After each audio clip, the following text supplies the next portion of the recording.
Greetings, class. You have reached the Human K channel. Today, we dive into the interesting world of how technology is used and how that affects performance. We will talk about the tasktechnologyfit (TTF) model and the technology to performance chain (TPC) model, which are both important models that shed light on this subject. Let's begin with the TTF model, which Goodhue and Thompson came up with in 1995. Its objective was to assess how well technology meets human needs and tasks. Unlike previous studies, which focused on what led to use and purpose, the tasktechnologyfit theory looked at how technology is used after it has been adopted. The research on information systems management has been split into two groups: technology efficiency and tasktechnologyfit. The first one looks at how attitudes, beliefs, and the use of information and communication tools are connected. The last stream focuses on how well technology works and how well jobs and technology fit together. Now, here's an interesting discovery. Using technology doesn't always lead to better results. In fact, there is proof that using technology a lot can have a small, insignificant, or even negative effect on a person's productivity and efficiency. How could that be? The tasktechnologyfit model gives a reason why. It shows how important it is to match the right tool to the right job. When these two things don't match up, it can be hard to make a choice. Moving on to the technology to performance chain model, which is a conceptual version of the DeLone and McLean model, it shows how tasktechnologyfit, usage, and performance effect are all connected. But it should be said that the technology to performance chain model is hard to test in the real world.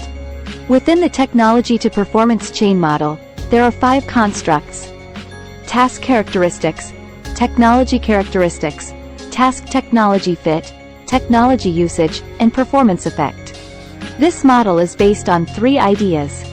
First, both the job and the technology have an impact on the user's assessment of how well a task fits with the technology. Second, how people use information systems depends on where they see themselves fitting in. In other words, they are more likely to use it if they think it will help them do their jobs well. And finally, a positive evaluation of how well a job fits with a technology not only predicts its use but also has a positive effect on how well performance is thought to be. The technology to performance chain model goes beyond the DeLone and McLean models by demonstrating how people use the system and how they feel about it affect their success. It helps us understand how technology makes us better at what we do. It also gives a theoretical framework for dealing with problems related to the performance of technology and the successful management of information systems. One important thing that the tasktechnologyfit model shows is that technology fit and use play a big part in how well people think something works. It makes up 14% of the difference, while usage alone only makes up 4%. Even though the technology to performance chain model may not be very good at predicting the future as a whole, it does raise some interesting questions for future studies on the fit factor. By looking at how technology and tasks fit together, you can learn a lot about how to improve performance. Now, we'll talk about 3 important models: the technology acceptance model, the tasktechnologyfit model, and the unified theory of acceptance and use of technology. The technology acceptance model, TAM, is a good place to start. Dishaw and Strong added to the technology acceptance model by introducing the idea of cognitive review. The technology acceptance model says that using technology improves cognitive review because of how easy it seems to use and how useful it seems to be. These ratings then make people want to change their behavior and use it more. Tasktechnologyfit looks at how well technology fits with the jobs and needs of individuals. It seems to show that tasktechnologyfit affects how people see things. Perceived value, perceived ease of use, and tasktechnologyfit definitions all support these links. The TTF-TAM model combines these 2 frameworks to make a theory that explains how people accept new technologies based on attitude and behavior processes and rational factors. This integration fills in a gap in the study, which suggests that people may not like technology, but they accept it because it helps them do their jobs better. The unified theory of acceptance and use of technology, UTAUT, was made to fill in some of the holes in previous studies. While TTF-TAM shed light on perceived usefulness and perceived ease of use, It ignored the role of facilitating conditions and social impact. UTAUT is better than other acceptance theories because it takes into account different things that affect people's plans to use it and how they use it.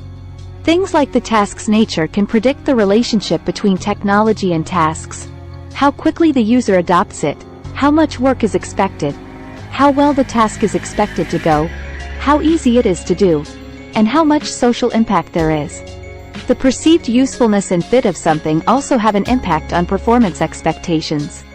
The extended form of UTAUT gives a strong model of behavior that predicts how people will use technology. It has a stronger ability to predict and brings in more factors that explain adoption behavior.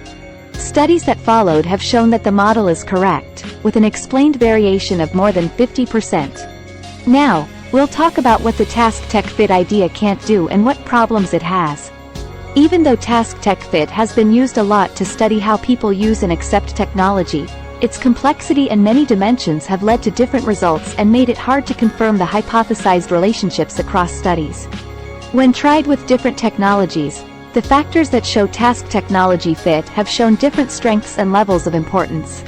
For instance, the adoption of knowledge management technology depended on the output quality and how well it integrated with other systems, whereas the use of business architecture management systems was based only on 4 fit dimensions.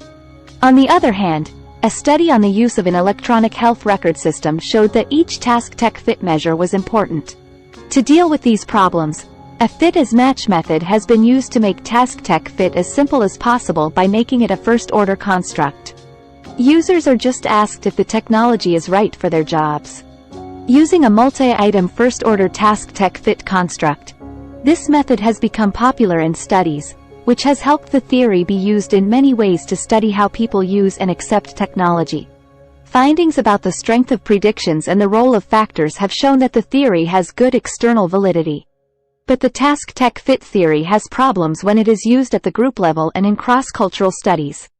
Using the theory to study the continuous intention to use mobile banking in China and the adoption of visual analytics in Jordanian businesses has shown that the major causes of tasktechfit are task, technology, and user characteristics. But the validation of the tasktechfit model and its extensions in comparison studies has shown that different cultures, values, beliefs, and work attitudes lead to different effects of variables.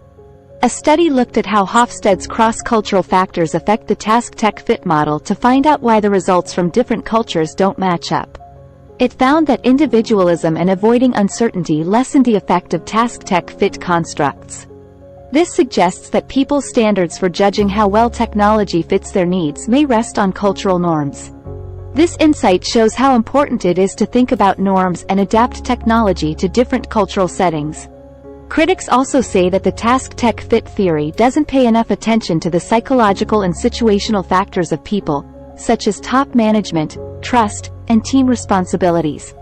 There have also been questions about how well the model can be used in other situations and contexts. Also, more research needs to be done on how the theory works in different places, countries, social norms, and values to include these factors and figure out how they affect tasktechfit, technology adoption, and acceptance. That's all we have to say about the tasktechfit idea. I encourage you all to look at these problems in a critical way and think about where future study could go to make the theory more useful and fix its flaws.